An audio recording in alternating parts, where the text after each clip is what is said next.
전도를 잘하는 세 가지 비결 오늘 말씀드리겠습니다. 지난주에 우리가 올해가 가기 전에 한 명씩 전도할 수 있기를 간절히 기도했어요. 기도는 우리가 뭐든지 할 수 있는 거잖아요. 우리의 소원을. 근데 기도하고 나머지 냅두면 하나님 알아서, 이게 아니라 하나님의 응답은 우리가 어떻게 행동해서 사람 하나가 전도되면, 전도 그냥 예수 믿으세요 하고 돌아오면 전도한 거지만 그 사람이 나를 따라와서 나와 함께 예배드리게 되는 것을 우리 목표로 삼잖아요. 근데 이게 쉬운 일이 아니잖아요. 그래서 우리가 기도를 하면서 부담을 느낍니다. 차라리 교회에 이런 중요한 프로젝트가 있으니 돈을 좀 한번 크게 헌신하세요. 그러면 그것 막 노력해서 어떻게 구해보는 것은 차라리 쉬운 일이 아니지만 그건 가능해요. 근데 사람 하나를 전도해서 나와 함께 예배드리게 만드세요. 이게 내 마음대로 안 되더란 말이죠. 그래서 전도는 쉽지는 않은데 우리 누구나 해야 되는 것은 늘 생각하고 있는데, 이건 뭐 좀 비법이 없을까? 우리 그런 생각 늘 하죠. 다행히 바로 지난주 말씀에 이어 사도행전 18장에서 우리에게 주신 이 하나님 말씀에서 전도를 위한 비법이라고 말하기보다는 효과적인 방법을 몇 가지를 말씀해 주세요. 그 속에서 오늘 주신 이 5절 안에 3가지 효과적인 방법을 발견하는데 함께 성경 속으로 들어가 보겠습니다. 자, 사도 바울이 전도하다가 아테네에서 떠나서 고린도로 갔죠. 그 아테네는 우리 성경에는 아덴 이렇게 표기되어 있는데, 아테네에서는 자기의 언변, 자기의 실력을 총 발휘를 했습니다. 근데 다른 어떤 도시보다 실력 발휘를 다 했는데 가장 전도 효과를 보지 못하고 결국 아테네를 떠났어요. 지금까지 바울이 저 갈라디아 지역에서든지 마케도니 지역에서 볼 때 공통점은 뭐냐면, 열심히 전도하는데 사람들이 민사람이 많아지고 하는데 바로 유대인들의 그 선동과 폭동이 일어나가지고 죽이려고 그러니까, 생명 위협을 느끼니까 할 수 없어서 피신하는 방법으로 다음 도시에 가서 또 전도하고, 또 도망가서 다음 도시 또 전도하고, 늘 이렇게 패턴이 반복됐는데 처음으로 죽이겠다는 사람이 없어요. 폭동도 안 일어나서 오히려 다음 주에 또 와서 이 말씀을 계속 말해주세요. 그러는데 바울이 타의에서 아니라 자의적으로 스스로 더 듣고 싶다는 사람을 두고 아테네를 떠나버렸습니다. 우리가 이 아테네 사건 지난주에 살펴봤는데, 이 사건을 보면서 뭘 발견했냐면, 전도는 말 잘한다고 실력 있다고 되는 게 아니구나, 이걸 우리가 깊이 우리가 발견했잖아요. 근데 이 말을 딱 뒤집으면 어떻게 되냐면, 전도는 말 잘한다고 되는 게 아니다. 이 말은요, 전도는 말 못한다고 전도 못하는 것이 아니다. 굉장히 위로가 되지 않습니까? 나는 말주변도 없고 실력도 없고 목사님처럼 성경을 잘 깨는 것도 아니고 그래서 도 못한다? 아니, 말 잘한다고 되는 게 아니라니까요. 그래서 용기를 낼 수 있습니다. 자, 바울이 이 아테네를 떠나서 이제 고린도에 왔어요. 근데 원래 바울이 아테네에서 뭐 하기로 했냐면, 아테네는 전도하려고 갔다기보다는 하도 이 사람들이 데살로니가에서 공격하니까 도망을 왔어요. 근데 혼자 왔어요. 디모데와 실라와 누가, 이 사람들은 못 왔어요. 그래서 여기서 이제 기다리면서 배 타고 이렇게 와야 되잖아요. 한 300km 이렇게 와야 되는데 한참 걸리니까 기다리다가 만나서 그 다음에 뭘 할지 이제 해야 되는데, 근데 아테네에서 디모데와 실라가 오기를 기다려야 되는데 그때까지를 기다리지 않고 혼자 다시 아테네에서 고린도로 이동해 버렸어요. 그래서 오늘 말씀 5절에 보니까 이런 말이 나와요. 실라와 디모데가 마게도냐로부터 내려오매. 그러니까 이제 마게도냐에서 아테네로 가서 만나게 했는데 이 고린도에 와서 만난 거예요. 아테네가 그만큼 오래 있기가 싫었던 거죠. 아테네는 자기 실패한 장소예요. 제일 그가 이 아카야 지역의 수도이고 번화가이고 철학쟁이이고 아마 자기 실력 발휘하기에 딱 좋은 장소, 자기를 좋아하고 폭동도 없고 더 머물기 최적의 장소인데, 디모데 실라가 오기 전에 떠나버릴 만큼 하루도 더 머물고 싶지 않았던 장소입니다. 그러면서 바울이 혼자 이제 이 아테네에서 고린도로 오면서 오는 도중에 마음속에 정리한 전도의 원칙이 있어요. 첫째 뭐냐면 고린도전서 1장 2장에 지난주 우리가 좀 살펴봤는데 거기에서 본 것처럼 다시는 복음 전도를 내 언변과 실력 발휘로 하지 않겠다, 이걸 결심했어요. 그래서 뭐라고 말하냐면 나는 예수 그리스도의 십자가에 못 박힌 이 복음 외에는 아무것도 모르기로 결심한다, 이런 이야기 했죠. 두 번째 결심이 뭐냐면 믿음 없는 사람, 우상 숭배하는 사람을 보니까 화나잖아요. 화난다고 전도를 홧김에 하지는 않겠다. 아니, 전도를 영혼을 사랑해서 이 사람을 구원해서 하나님 백성 만들어야 되겠다라는 열정으로 전도해야지, 전도를 화가 나가지고 이것들 봐라, 바울이 그렇게 시작했거든요. 홧김에 전도로서는 안 되는구나. 우리도 전도할 때 저것들이 저 우상 숭배하고 저 젠더주의자들이 이상한 소리하고 이거 화가 나간다, 이거 나가서 예수님 이야기 해야 되겠다. 그래갖고는 예수님 이야기는 언제든지 누구에게 해야 되지만 동기가 그래서는 안 되는 거죠. 그래서 바울이 전도의 잘못된 동기, 잘못된 방법, 이거 다시는 어디 가서든지 이 방식으로 하면 안 된다. 특별히 이제 옮겨가는 고린도에 가서는 이렇게 하지 않겠다, 이런 결심을 고린도전서 1장과 2장에서 편지 보내면서 형제들아, 내가 고린도에 가면서 이렇게 하지 않기로 결심하고 내 실력 발휘 하지 않기로 결심했다. 자, 아직 실라와 디모데가 안 왔는데 혼자 이제 아테네에서 고린도에 왔잖아요. 예, 지금 바울이 대사도이고 굉장히 용기백배한 사람이지만 일단 디모데도 실라도 없고 자기 혼자이고요. 또 아테네에서 전도하다가 어쨌든 실패한 경험이 있는 이 바울에게 하나님의 위로와 격려가 좀 필요한 상황이었어요. 고린도에 오자 하나님이 바울에게 용기를 내라고 뜻밖의 선물을 주셨습니다. 하나님이 선물한 것은 어떤 물건이 아니라 사람인데요. 그 사람의 이름이 아굴라, 헬라식 발음은 아굴라. 우리 이제 아굴라하고 브리스길라, 이 부부예요. 아굴라하고 브리스길라 부부를 만나게 했었는데 이 두 사람, 이 부부가 바울에게 평생의 동지가 되었습니다. 그러면 아굴라하고 브리스길라는 어떤 사람이냐면 이 사람들은 원래 그 본도 출신이에요. 본도는 어디냐면 오늘날 말하면 저 튀르키예, 터키 북부 지역, 그 터키 북쪽에는 흑해가 있잖아요. 흑해 연안에 있는 지역이 그 당시 본도라는 지역인데 이 본도 출신인데 민족은 유대인이에요. 그러니까 유대인이 본도에 가서 살았던 그 사람의 후손이죠. 본도 출신이니까 유대인인데 아버지, 할아버지가 본도에서 살았어요. 본도 출신의 유대인인데 이 아굴라 브리스기아는 뭐 하는 사람이냐면 천막을 만들어서 파는 사업자예요. 그러니까 사업을 하고 장사를 하려고 어디가 살았냐면 이탈리아 로마에 가 살았어요. 지금은 이탈리아의 수도가 로마지만 그 당시로는 전 세계 제국의 수도가 로마잖아요. 그래서 아마 제국의 수도인 로마에 간 거 보니까 꽤나 스케일이 좀 있는 사람인데 이 사람들이 사업하기 위해 살았어요. 근데 주후 49년 AD 49년에 그 당시 롬 황제가 클라우디오스거든요. 클라우디오스를 우리 성경에 뭐라고 하냐면 글라우디오 이렇게 음력을 해놨어요. 클라우디오스가 로마에 사는 로마 도시 안에 있는 모든 유대인들은 로마 밖으로 나가라 하고 강제 추방 명령을 내렸습니다. 왜 황제가, 아무리 황제는 지 맘대로 막 해도 누가 대들기도 힘들지만 그래도 이 국민을 통치하는 사람인데 갑자기 모든 유대인 떠나라 그랬냐? 무슨 인종청소도 아니고, 그죠? 그 사연을 그 당시 로마에 살았던 역사가 수에토니우스라는 사람이 써난 책에 보니까 뭐라 써냐면 그 당시에 유대인들이 이 사람 한점 아니고 많이 와서 로마에 살고 있잖아요.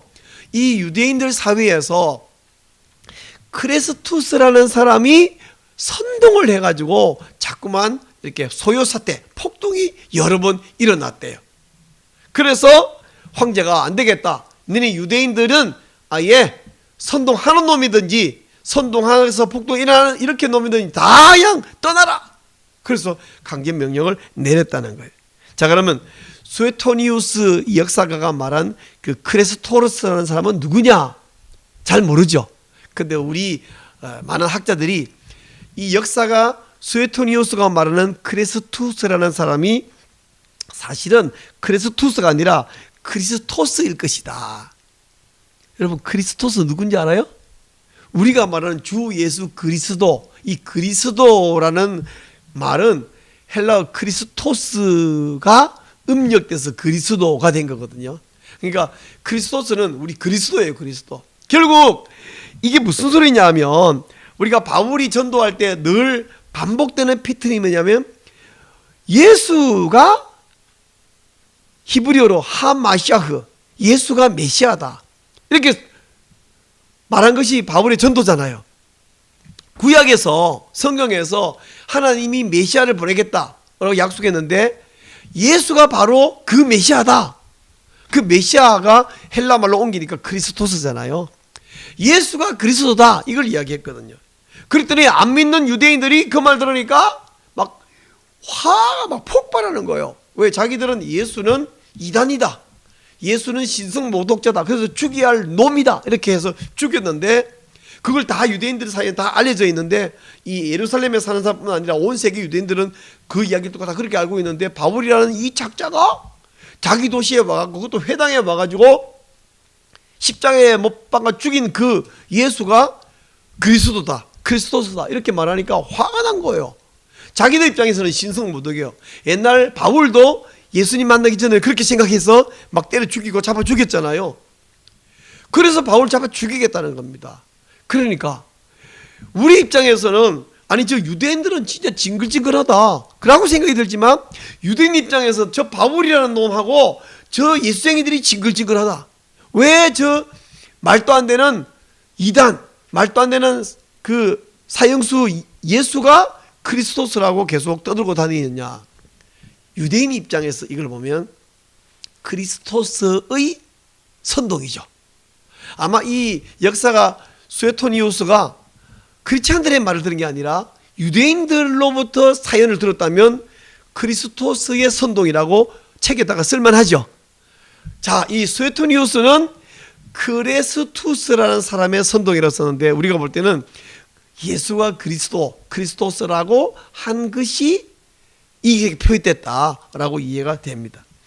어쨌든 이 로마 안에서 유대 사회의 폭동, 선동과 폭동으로 말미암아 이 글라우디우스 황제는 다 떠나라 하고 추방을 했습니다.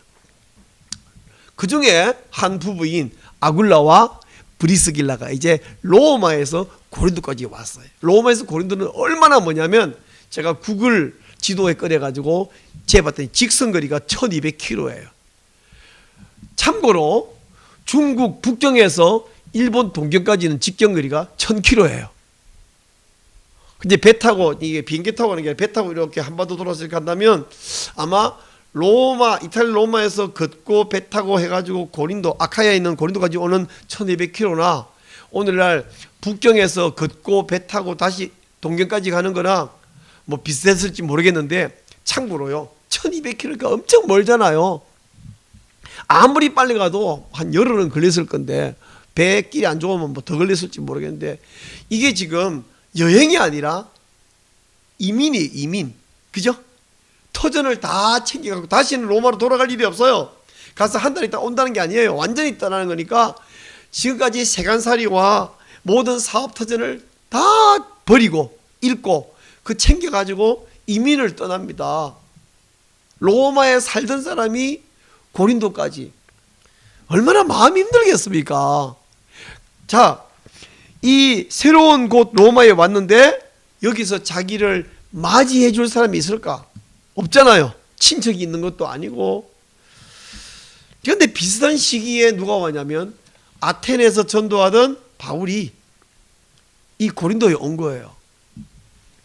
우리가 생각할 때 우리 선교사들이 오늘날 제 친구도 중국에서 선교하다가 또 중국에서 선교사 추방, 한국 상황이 안 되니까 한국으로 왔다가, 한국에 선교사가 한국에서 죽치고 있어가 안 되니까 또 캄보디아에 가 있다가, 캄보디아에 몇 년 살았는데 또 캄보디아에서 기도하면서 다시 준비해가지고 이번에 한국 와서 중국 다시 가서 몰래 잠입해갖고 옛날에 함께하던 중국 지도자를 만나보니까 선교사님 다시 와서 우리에게 복음을 전해달라니까 어렵고 힘들고 위험하지만 하나님이 다시 나를 중국으로 부르신다.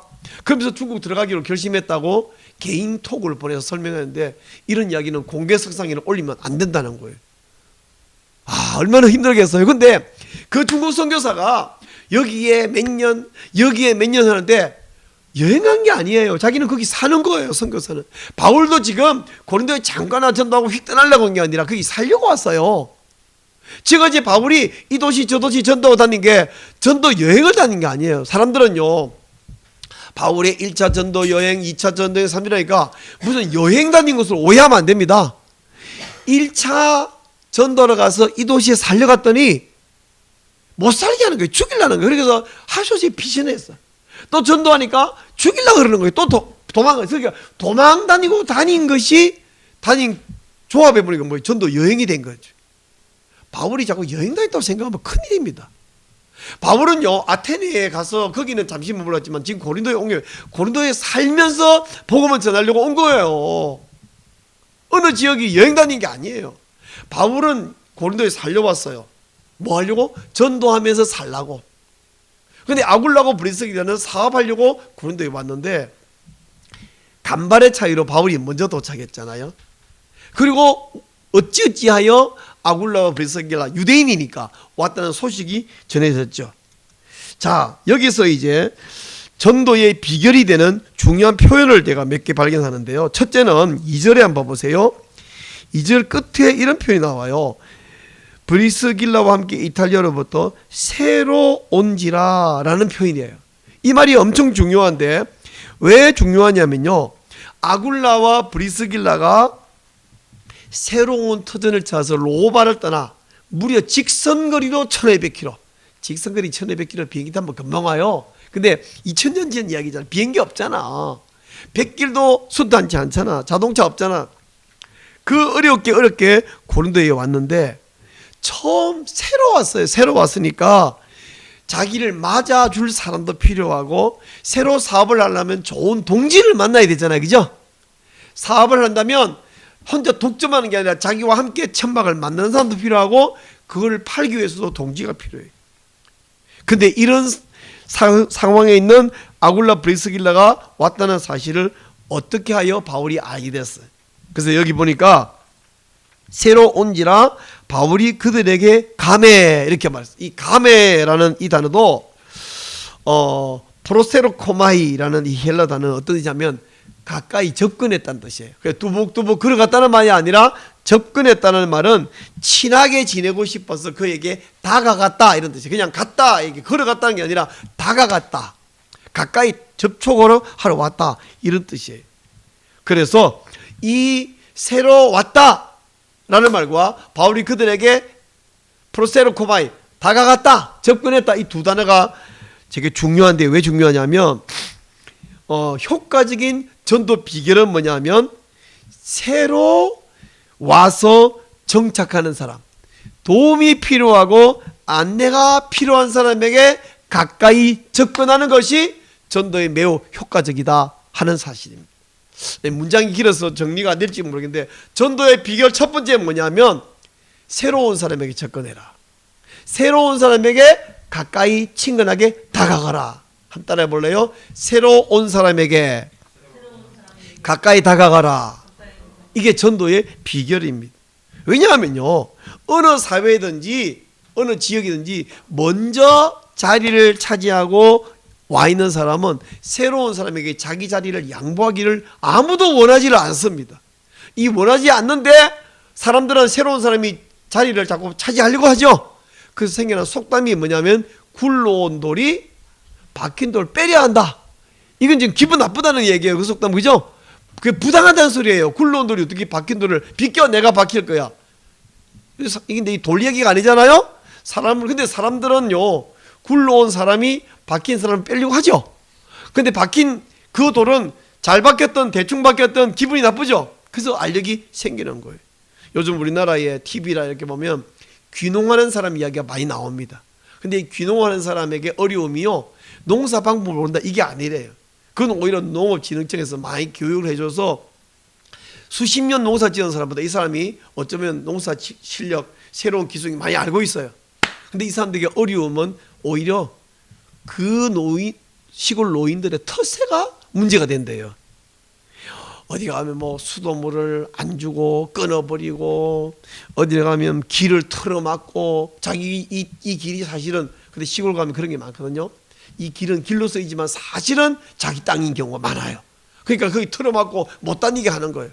근데 그보다 더 심한 경우는 밤에 몰려와서 농작물을 회수까지 한다. 이거 범죄행위죠. 텃세를 넘어가서 범죄행위인데도 불구하고 그러니까지 한다는 거예요. 이 새로운 사람이서 반갑게 와지 하고, 와 가뜩이나 사람들이 떠나고 젊은이가 엄청 잘한다 이러면 고마울 것 같은데, 이상하게 막 훼손을 하는 범죄까지 하면서 괴롭히는 일이 있다고 TV에 보면 나와요. 자, 이런 텃세와 괴롭힘이 아니라도 어떤 새로운 사람이 먼저 있던 사람에게 새로운 가치관을 주입하면서 이걸 받아들여 주장하면 누가 좋아하겠어요? 안 좋아하죠. 그래서 전도가 어려운 것입니다. 하지만 다행스러운 건 뭐냐면, 어떤 곳에 내가 새로 갔어요. 또 새로운 사람이 왔어요. 그럼 이 두 사람은 처지가 비슷하잖아요. 서로 위로가 되고 서로 짝짝꿍이 돼요. 동지감을 느끼는데, 이 새로운 사람이나 같이 들어온 사람은 동지감을 느끼는데, 우리가요 군대 가도 각 지역에서 모르는 사람이 왔는데도 불구하고 같이 같은 날짜 혹은 비슷한 날짜 오면 그걸 동기라 그러는데, 동기라는 말하고 친구라는 말은 거의 동의하죠. 직장에서도 입사 동기. 근데 입사 동기가 어떤 경우는 나이가 똑같을 수도 있지만은 몇 살 차이 날 수도 있는데 불구하고 자기보다 좀 먼저 온 사람은 선배, 선임자가 되는데, 이 나이가 뭐 두세 살 차이 나도 동기는 뭐예요? 좀 말도 편하게 하고 서로 위로하고 도와주고 이렇게. 학교에서도 그래요. 내가 이제 대학 때는 나이 차이 많이 나봐야 6, 7살 아니면 한두 살 차이 나는데, 신학대학원, 대학원을 가니까 이 나이 차이가 뭐 10몇 살 차이 나는.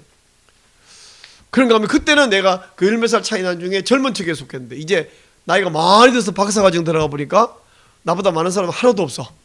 교수도 나보다 나이 많은 사람이 한두 사람 없고, 남이 전부 교수가 자체가 후배야. 같이 공부하는 사람은 그냥 10년, 15년, 20년. 내가 81 학번인데 81년생이랑 같이 공부했어요. 근데 재미있는 것은 10년, 15년 젊은 친구들한테 내가 노회에서 이런 사람 만나면 15년 선배, 나보다 15년 후배면 이게 막 격차가 엄청 커. 함부로 말도 못 걸 정도예요. 근데 같이 공부하니까 뭐예요? 이게 이제 친구인 거예요. 같이 밥 먹고 같이 떠들고 말도 편하게 하고. 참 재밌습니다. 여기서 지금 뭘 내가 이야기하고 싶으냐면, 어떤 장소, 어떤 단체에 같이 들어오면 마음이 열린다는 거예요. 서로 말을 편하게 한다는 거예요. 서로 같이 굴러온 돌 주제에 뭐 터치할 거 없잖아요. 그래서 다른 사람 말보다 귀를 기울입니다. 바울은 고작 뭐 한 며칠 상관 먼저 도착했지만, 아굴라나 브리스길라 부부에게는 이들이 안내자가 됐어요. 약간 군대에서 그런 걸 느끼나요? 그저 고작 한 두 주 선임인데, 이런 경우처럼. 여기서 우리가 발견하는 건 뭐냐면, 아까 말했던 거 연장선에서 말한 거냐면, 내가 있는 곳에 어떤 사람이 새로 오면 그 새로 온 사람은 뭐냐면 하나님이 나에게 패스해준 공이라는 거예요. 내가 축구 보는 걸 좋아하는데요, 축구를 보다가 되게 답답한 게 뭐냐면, 나는 내가 운동장에서 하라면 그렇게 못하지만 보는 건 뻔히 보니까 우리 편 선수가 택배 보내듯이 정확하게 롱 패스를 딱 해줘서, 그러면 그걸 탁 받아서 쫙 먹어서 탁 넣으면 얼마나 좋겠어요? 근데 얘가 이걸 못 본 거예요. 그럼 막 감독이 가슴을 치는 거야. 저거 뭐지? 어디 보고 다니냐 저거. 축구 선수 열심히 뛰는 게 중요한 게 아니야. 공의 흐름을 보면서 지금 공이 어디로 간다 그거 딱 잡아야 되는데, 이걸 못 봐서 놓치는데 상대방 선수가 그걸 봐서 잡아버렸어. 그러면 역습이도 오고 자칫하면 실점까지 가죠. 그걸 보고 있을 때 가슴을 치는 거예요. 야, 대체 너 뭐하냐 운동장에서. 제가 지금 이야기를 왜 하냐면, 선수가 롱 패스를 해줬을 때 자기 앞 코스에 딱 잡아야 되는데 딴 데로 뛰어가 딴 데 보고 있는 것처럼 하나님이 아굴라와 브리스길라 부부를 이탈리아 로마에서 아카야에 있는 고린도까지 1200km 직선거리 아주 하나님이 롱패스를 딱 떨어뜨렸어요.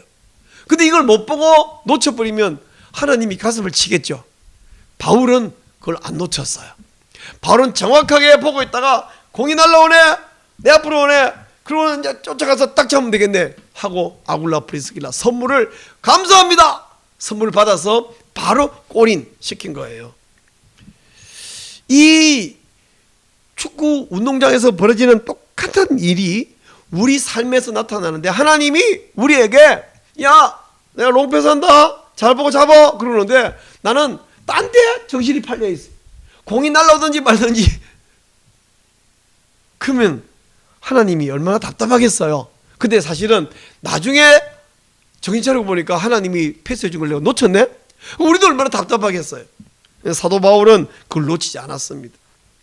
하나님이 클라디우스 황제를 시켜서 이탈리아 로마에 있는 아굴라 브리스길라 이 부부를 저 아카야에 있는 고린도라는 도시로 쫙 롱패스를 보냈는데 바울이 정확하게 트래핑을 했습니다.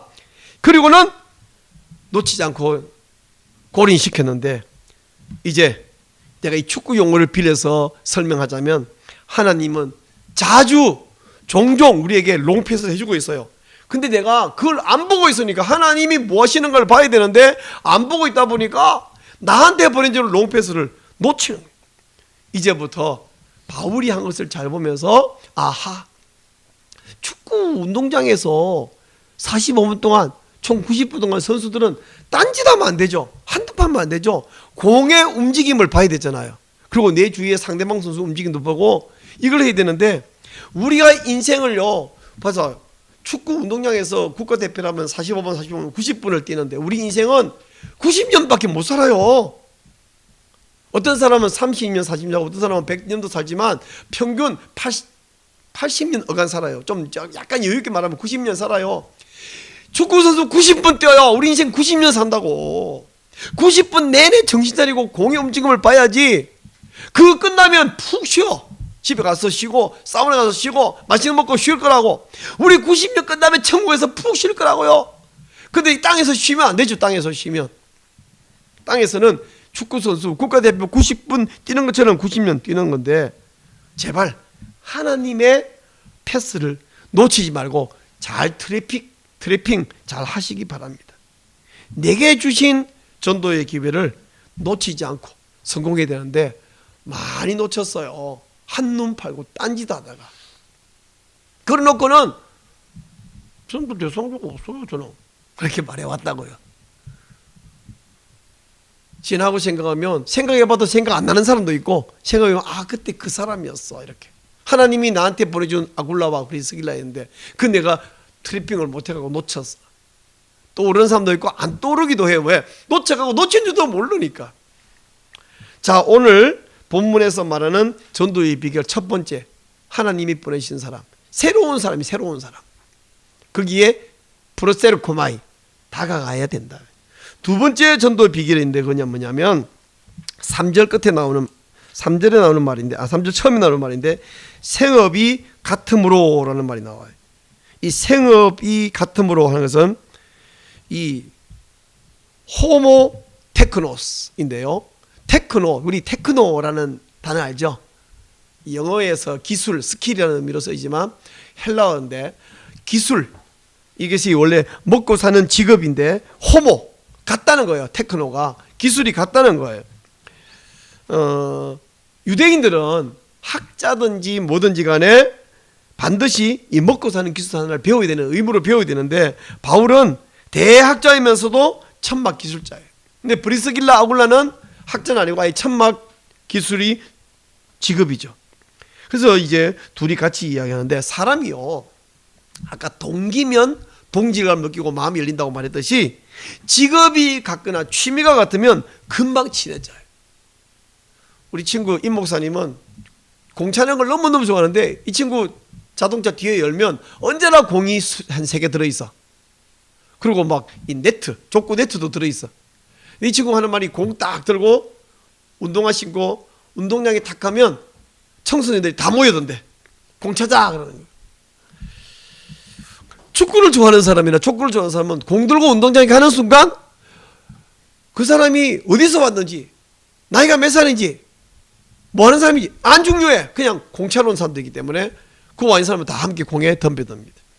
그런가 하면 주말 농장 하는 사람은 텃밭에서 만나면 집이 어딘지, 직업이 뭔지, 나이 몇 살인지, 남자인지 여자인지 안 중요해요. 그냥 다 친구예요. 만나면 인사하고 거기서 안녕하세요 옆에 일하고, 그 다음에는 뭐 심었나요 물어보고, 남이 뭐 심었더니 뭔 상관이 있어. 근데 물어봅니다. 그러면 신경 꺼 이래서 아무도 없어요. 뭐 심었다고 이게 뭐다 그러고 이리 와보라 그러고 뭐 이거 한번 심어보라고 모종을 파주기도 하고 열매를 따서 주기도 하고, 오늘 만나고 다음에 만날지 모르는 사람인데 따서 이거 먹어보라 그러고.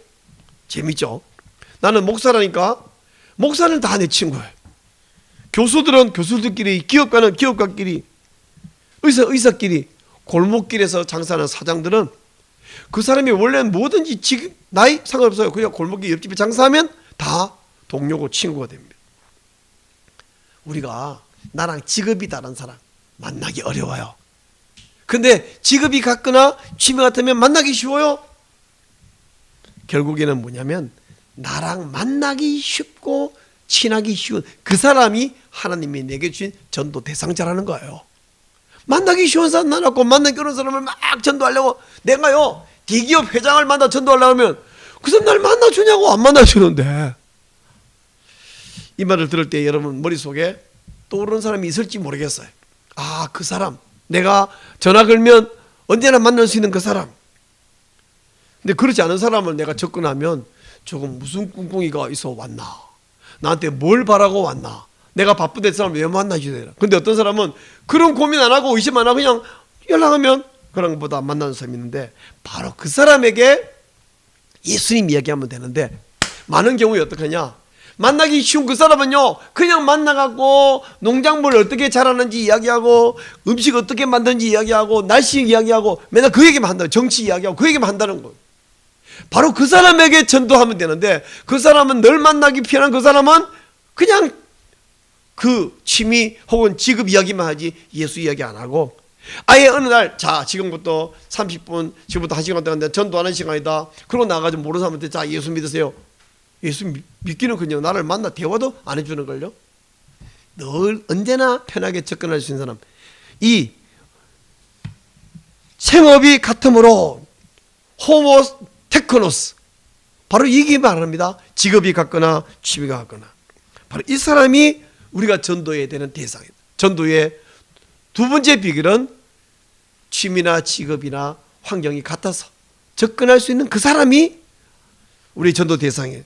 마지막으로 중요한 사실 한 가지만 더 말씀하고 오늘 마치겠는데, 기억해야 할 게 뭐냐면 이제 5절 말씀이에요. 실라와 디모데가 마게도냐로부터 내려오매 바울이 하나님의 말씀에 붙잡혀. 자, 여기서 뭘 중요하냐면 보세요. 전도하는 일에는 동지가 필요하다. 뭐가 필요하다? 동지가 필요하다. 왜냐하면 바울이 4절에 보니까 날마다 회당에서 강론할 뿐 아니라 사람들을, 유대인들을 헬라인으로 권면했어요.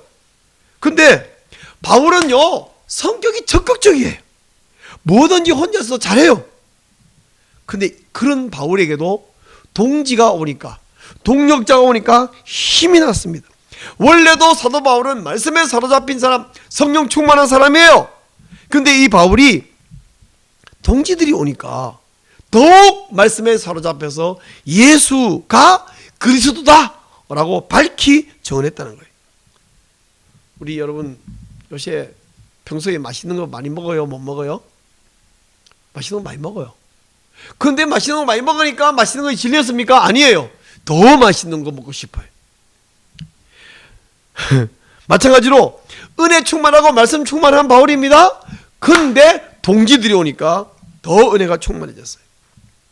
그러니까 전도할 때 목사 혼자 복음도 설명할 수 있고 다 할 수 있는데, 목사 혼자가 아니라 옆에 특별한 내 아이도 서 있기만 하면 그게 힘을 주는 것입니다. 교인들 옆에 서 있기만 하면 돼. 서 있다가 혹시 도울 거 있나 이렇게 보고, 전도하러 가서 나는 별 할 일 없네요, 나 갈래요 아니라 옆에 있기만 해도 된다는 거예요. 그리고 내가 전도를 갈 때 나 혼자 가서 할 수 있지만 혼자 가지 말고 옆에 있는 가족, 옆에 있는 교인, 내 전도를 하는데 옆에 같이 좀 갑시다. 그러면 나 그 사람 모르는데 너 혼자 가라 이러지 말고, 모르는 사람이든 아는 사람이든 그냥 따라가 주는 거야. 따라가 주는 것이 전도다. 따라해 볼래요? 전도할 때 따라가 주는 것이 전도다. 따라가 달라고 요청받으면, 나 바쁜데요, 나 그 사람 모르는데요, 나 낯가림이 심한데요. 그래, 낯가림이 심하든 말든 따라가자고 하는 이 사람은 내가 아는 사람이잖아요. 그 옆에 따라가 주는 거예요, 그냥. 근데요, 재밌는 일은 자꾸 따라가 주다 보면, 낯가림이 심한 사람도 따라가 주다 보면 약간 이 얼굴이 좀 약간 두꺼워져요. 뭐든지 연습하면 되는 것처럼. 그래서 혼자 가지 말고 동행 요청에 거절하지 말고. 누가 전도 잘하는 사람이 이거 잘하잖아, 저 없어도 원래 잘하잖아요. 잘하지만 잘하는 그 사람도 옆에 동역자가 있어 주기만 해도 힘이 난다 하는 사실. 말씀을 제가 정리하면, 전도의 첫째 비결은 새로 온 사람 혹은 같이 들어온 동기를 놓치지 말고 전도하라. 두 번째 비결은 같은 업종이나 같은 기술이나 같은 취미나 어쨌든 친해지기 쉬운 사람, 동질감 있는 사람을 접근해라. 세 번째, 전도는 혼자 하지 말고, 또 동행 부탁하면 거절하지 말고 같이 가주기만 해도, 그 사람이 전도하고 나는 아무것도 안 해도 내가 전도한 거예요, 내가. 네. 그래서 함께 가라. 바로 이 비결을 잘 활용해서, 전에는 전도를 하니까 누구한테 해야 할지 모르겠고 어떻게 할지 모르겠고 주저주저했고 좀 용기가 없고 했을지라도 바로 이 세 가지 비결을 잘 기억하고 기도해서 올해 남은 기간에 전도에 한번 성공해보자 기도하고 전도 성공하는 성도가 되시기를 축원합니다.